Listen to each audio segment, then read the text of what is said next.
Hi, Sanjay here and welcome back to my YouTube channel. Thanks very much for checking in with me. Today I'm posting my first travel video and it's a really exciting one for me because it's somewhere that I'd always wanted to go.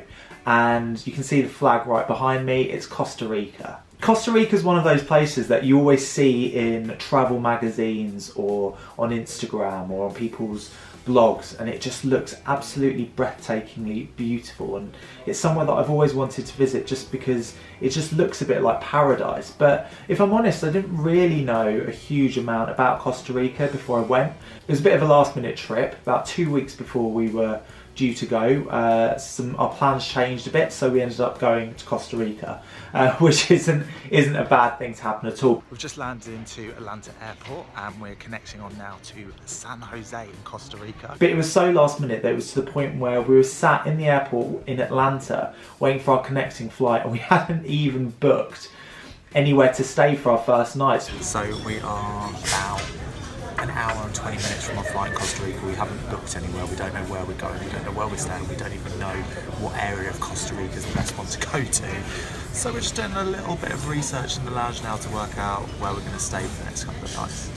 We hadn't really planned much of an itinerary, so it was quite nice to do it that way because actually it forced us to really quickly research what was going on and work out where the best places to go are. Right, we've got 10 minutes so we've got to go to our flight. We've managed to find a nice hotel about an hour outside San Jose, which is near the waterfalls, so we made it. If you don't know much about Costa Rica, it's in Central America. It's about 200 miles long, so pretty similar to the UK. That's about the same distance as between London and Manchester. What's amazing about Costa Rica is just the diversity of different areas within the one country. It's got 20 national parks, but actually it sits on two different seas or oceans. So at one end, on sort of the south side, you've got the Pacific, and on the kind of north end you've got the Caribbean, and so it's got a real variety of different stuff that you can go and do there. So there's the beautiful beaches, there's also rainforests, there's volcanoes,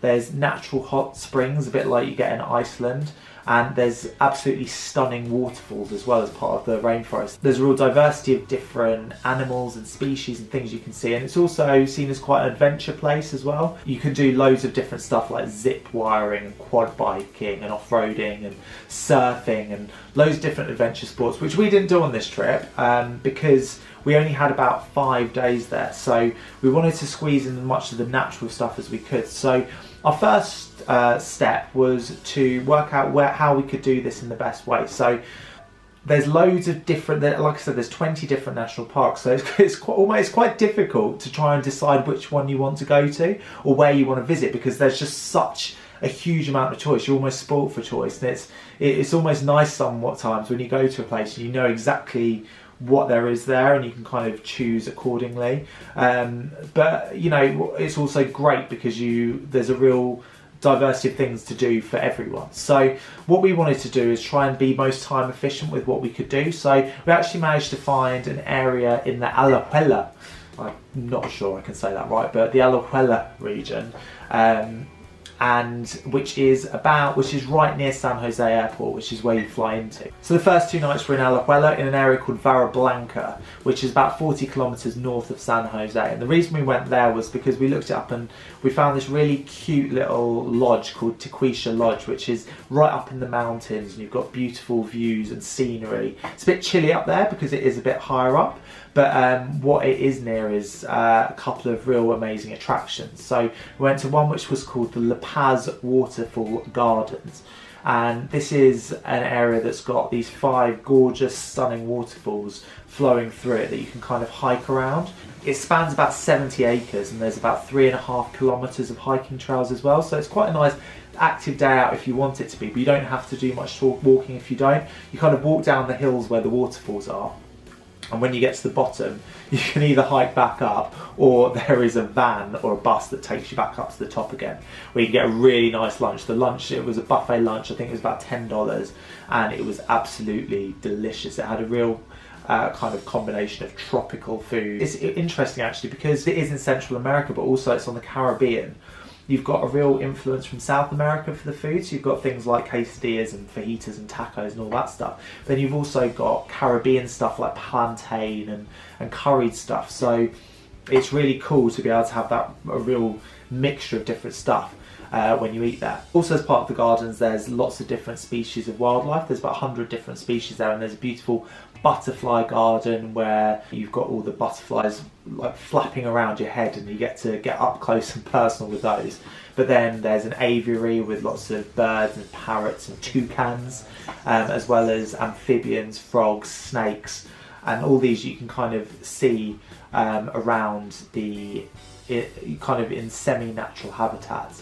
When it said jungle cats, this isn't quite what I was expecting. I think that one is,